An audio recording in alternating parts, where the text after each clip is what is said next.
Welcome back to another part of this F1 25 My Team Career Mode. This is part number 43 today for the Azerbaijan Grand Prix in Season 3, coming off the back of a chaotic comeback, as you wouldn't believe that these two clips then preceded a race win for Tim Tramnitz. An unbelievable comebacks of the ages last time out, and if you haven't seen that, definitely go check it out. I think that was probably the craziest comeback we've ever made on any F1 game, really, with the amount of stuff that went wrong in that race. And somehow we're on the top step of the podium, winning again in this season. Nuts. Because, of course, since the last win, which was many races ago now, I really didn't think there was going to be a single other win in the season. As you know, there are many teams now above us in the R&D chart. We've got no more upgrades to really do. There are technically brake upgrades, but we're not doing them because they make the car feel 10 times worse. So, you know, that was a real shocker, and that kind of performance that a lot of you guys were commenting below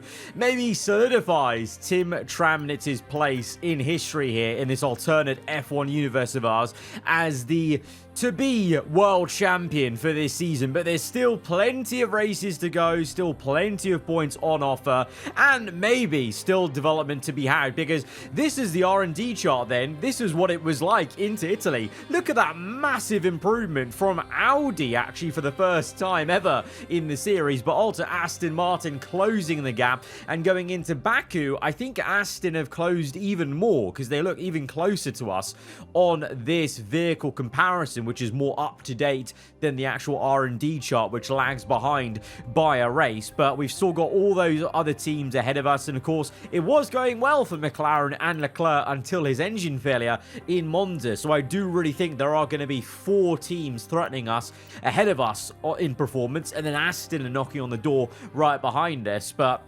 away from that, there is actually some development to do in the owner training area before we go into this race weekend. A new training point, and we're going to go ahead and go for actually the contract perk in the end of it, because I think that's, I think that's been on my mind lately in the background. I'm not showing you guys, of course, but there are some contract talks occurring. I'm not going to let anything go, but that perk might come in handy as we now go into Baku, and after rectifying the balance of driving as Tramnitz and Behrman, we're back to swapping for every other race, and we'll be driving as Ollie Behrman as we go into Baku. It is a truly unique layout. Welcome to Baku and welcome to qualifying. I think this is the first time that we're doing the Azerbaijan Grand Prix in this F1 25 My Team series, is it not? So this is a real stab into the unknown, and we're coming here with a Season 3 car. So it really is like a big unknown in terms of how the high downforce levels, the speed will fare around a tight and twisting street circuit. And this, don't worry, I didn't forget the engine components into qualifying. This is actually before we loaded in to qualifying.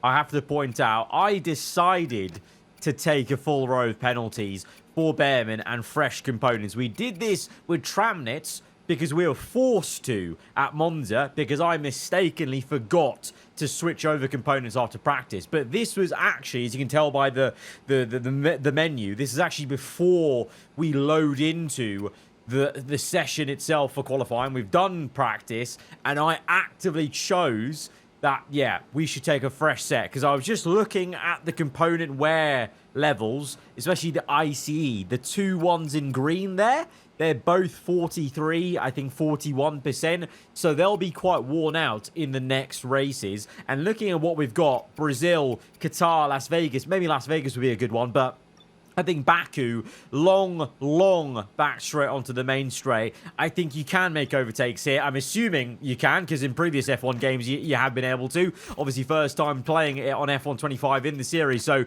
maybe we're going to get screwed over with it not being a great place to overtake. But I'm hoping that the pedigree of Baku being able to get up the order, I think this makes it a good place to take a full row of engine components. The only thing that might trip us up is this weather forecast for rain at the start of the race, but it will get to dry in the second half, so at least we know that there will be some performance for sure at the end. but maybe the start of the race might be quite difficult. But there you go, confirming 60th place grid penalty as we load into qualifying. So yeah, it seems a bit odd, you know, 2 races in a row now we're going to be starting at the back of the grid, but there's definitely a different feeling for me, you know, having done it by choice rather than the massive blunder. I felt so bad and quite embarrassed with the mistake we made at Monza, and obviously we just turned it into, you know, a different way to look at it, a positive, and obviously we turned it into a positive with the craziest race we had so far, with a comeback to the win. Whether we can do anything of similar sorts today, I'm not too sure. But, you know, Baku, you can make overtakes at least, and we just got to hope that the wet weather isn't cataclysmic for us at the start of the race. But I think compared to Sao Paulo next episode, I'd rather take the penalties here. And if we didn't take the penalties and did take the new components, we would have had a very worn engine for Brazil. And I didn't fancy doing the penalties in the middle of Sao Paulo because there's always that weird rule about, yeah, you know, you take the penalty for the full Grand Prix, not the sprint. And so it kind of seems a little bit, it seems a bit cleaner to just do it around here in Azerbaijan. So we did Q1 just to kind of see where the pace was at, and it's not too bad actually. So that gives me some hope for the race to come. Let's go to the grid. Let's see how Q2 and Q3 shaked out. Good afternoon and welcome from Baku. This was the arena, if you think back to 2017, of one of the most eventful races of modern history, with controversy behind the safety car, last-second overtakes, and a historic podium for Williams and Lance Stroll. It's time to see how our drivers are stacking up after yesterday's exciting qualifying session. Charles Leclerc lines up on pole position, and Oscar Piastri completes the front row. Considering the rest of the grid, we have Albon, Sainz, Lance Stroll, and Tramnitz, Verstappen, Lawson, Colapinto, and Esteban Ocon, Norris, Gasly, Yuki Tsunoda, Bortoletto, Pepe Marti, Antonelli, Zay Maloney, and Nico Hulkenberg, Hadjar, Aaron, Doohan, and Ollie Behrman rounds off the grid. It's almost time for the lights to go out, so let's head down to the track where preparations are underway. Welcome to the commentary box. I'm Alex Jakes. Alongside me is Anthony Davidson. I love this moment in the weekend. Put us in their shoes right now. What are they feeling on the grid? You've got to know, you've got to have a pre-race game plan. You've watched videos before you get into the car of previous races gone by. You know where you have to place your car if X, Y, or Z happens in front of you or behind you. So having this clear game plan is absolutely essential before you get in the car. Radio check, radio check. Radio check. Try to put the starting position out of your mind and just focus on the race ahead. We can still do a good job here today. Now, you see, last time, Mark's radio message was actually a bit of a spooky foreshadowing here. So let's hope that, you know, that positivity there is going to pay out for this race, forgetting where we're starting and just focusing on everything. But we are stone dead last in a wet race at the start here on intermediates. But you can see clearly with the session forecast, halfway through this race, it should get to dry. Now, there is a bit of PTSD, I'm sure, from seeing me driving as Ollie Behrman with a wet race at the start, going to dry allegedly at, you know, harking back to the British Grand Prix where we fluffed it up so bad. In a similar race which was going from wet to dry, we tried to go all the way to the dry period on one set of inters and our tyres blew up and we were a lap down. And it was like one of the worst experiences ever in terms of especially being the home Grand Prix. I think this will be different. I'm hoping that the rain actually will subside in time for us to go on. But I am adamant, I will put my hands up, if it seems like we're not going to get to the dry period before it's time to come in for another set of inters, I will just bite the bullet and I will just come in whenever Mark tells me to come in or the strategy says to. But I think we should all be transitioning from inters to a dry tyre without the need for a second intermediate today. Here we are then, from last place. We made the comeback of all comebacks last time out. Can we do it again with a different driver as we go to 5 red lights for the Azerbaijan Grand Prix as we all gingerly get underway as we try and get the power down, but it's so wet out there as we cut our way through from the left to right. Very confident, I gotta say, into turn 1. A little bit wide, almost got squeezed into the wall by Nico Hulkenberg, but initially, yeah, I felt quite, you know, ballsy to try that move to slice through. I saw the opening, you know, down the inside at turn 1. Never ends well, I feel. And now we're up to P18 in a drag race with Nico Hulkenberg ahead of us. Maloney and Marty ahead. Plenty of spray as well. Difficult to see where the apex comes at you, but we're just looking to follow the cars ahead and try and maybe catch Maloney napping. The driver actually we got caught up with last time out across the grass on lap 1, but this time we've navigated him on the inside pretty easily up into P17 at the moment. Tramnitz, he qualified P6 and he's fighting for that P6 with Max Verstappen currently, and some moves going on between Antonelli and Lando Norris. The Mercedes finding himself a bit lower down than he would like, and the McLaren's enjoying a very good day yesterday. Leclerc leading the way. Lance Stroll was that I could see in the top 5 as well, so that's a bit of a miracle, and maybe showing McLaren finally have got back onto some actual top level pace on this grid.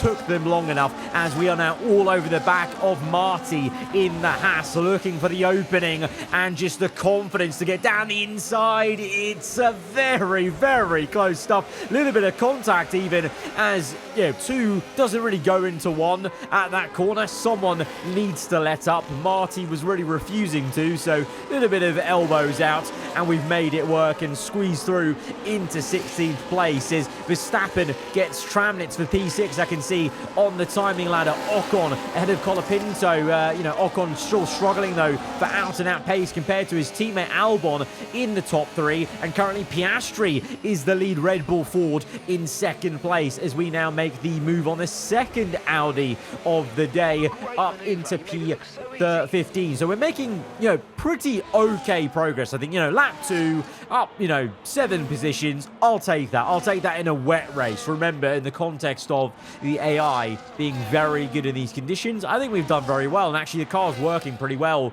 in these in this context. As we focus on the top order, Leclerc from Piastri, Albon, Sainz, Stroll, Verstappen, Tramnitz, Lawson, Ocon, Norris, your top 10. Colapinto knocking on the door, trying to get in with the Aston Martin, Honda, Tsunoda, Antonelli ahead. Oh, yellow flag. Oh, there's a spinner. The Mercedes is facing the wall. It's a huge mistake for Lando Norris. We've got a legal overtake on Tsunoda. Oh, goodness sake, really awful timing with the yellow flag there as we try to nip down the inside of Tsunoda in the Williams. It's a drag race now, and the Williams actually has just about the same amount of performance in a straight line, it would seem, as we have to really be quite aggressive on the inside to squeeze him out and get the move finished off. But this is a replay then of what happened. So we were actually watching that live, Colapinto versus Lando Norris, and then just a pretty bad mistake, to be honest, from Lando's AI there. Just the throttle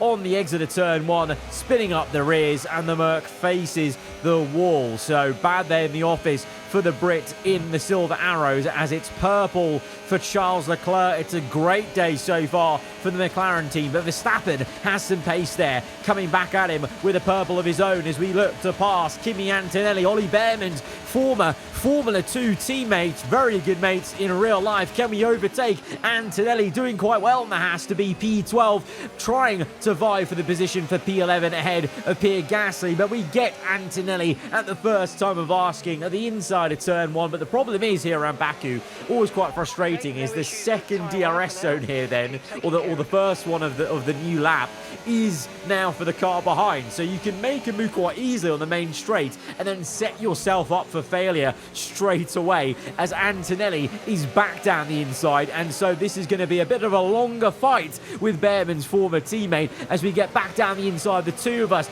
banging tyres nearly side by side through the entire heart of this first sector basically, and only now through the chicane of the left and right do we finish off the move, because this next section is 100% single file. Like, you're never going to make a move side by side into the castle section. So at that point we knew is guaranteed, as now we watch on ahead of us our teammate Tim Tramnitz round the outside of Lance Stroll to push the Canadian down and outside the top P6 this is. Verstappen has clearly at some point gone and overtaken him because he's up in P5 now in no man's land. Tramnitz losing a bit of pace with the Red Bull, but still holding his own in P6. And Behrman is an AI last race, whilst we were winning with Tramnitz, finished P6. So, you know, if Tramnitz can do that as an AI, I think that's kind of, you know, that's pretty good. I think that's where we're expecting our AI teammate to kind of sit. You know, that's where the car seems to be, around a P6 or 7,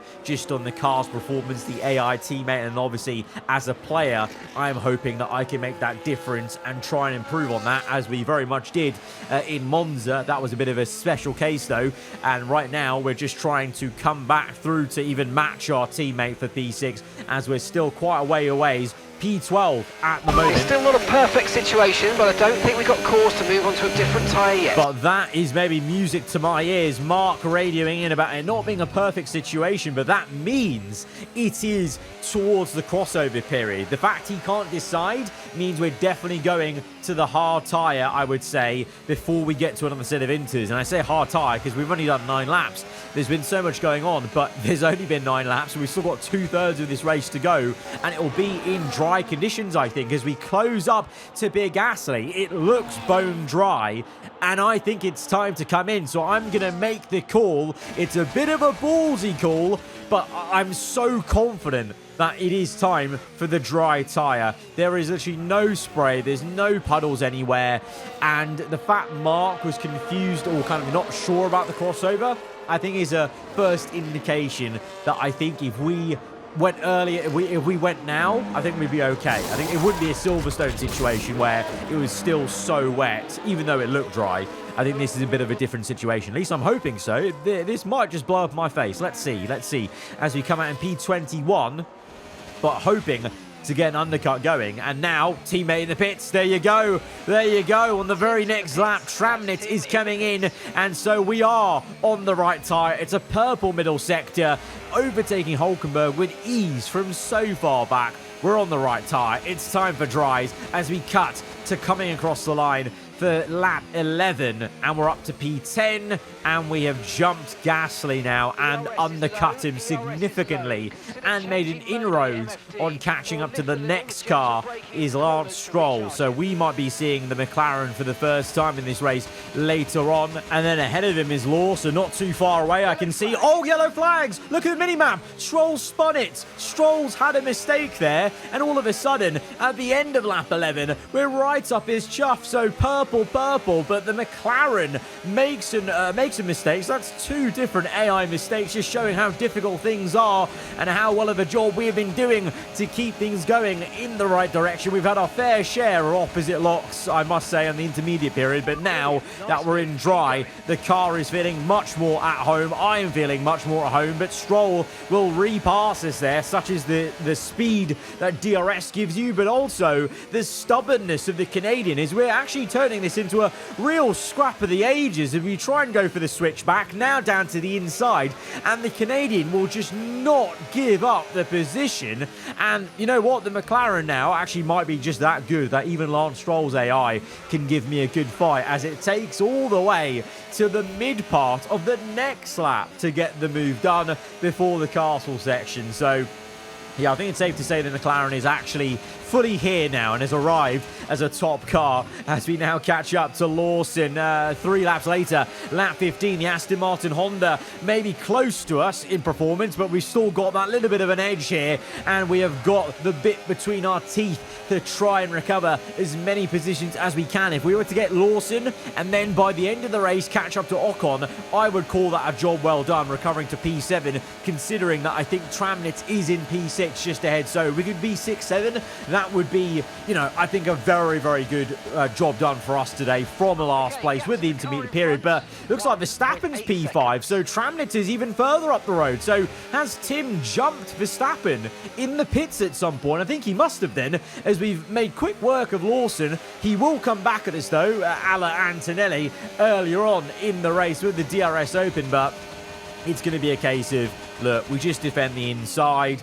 ease it into the corner, and we'll be fine to repass and then focus on Ocon up ahead. But yeah, where is Tramnitz then? He must be in, well, at least a top 5 position then with Verstappen P6, as there's an engine failure for Colapinto. We were just fighting his teammate. Big explosion on the rear. Franco parking up on the pit lane entry, and that position of the pit lane entry is going to be far too dangerous for the FIA, and they have called a red flag on that lap. So that is going to reset things a little bit. We are going to go to the medium tyre because we've got one available. I suspect most would choose that, I think, because we've got, well, we're restarting lap 19. I think they're 26 laps, aren't they? So that's enough for a medium tyre. Like, the hard tyre was actually very, very durable. So I think the medium should be no bother to the end of this race. So I think most of us will be choosing the medium tyre. We all had one available from the start of the race, not using it. We're all on inters.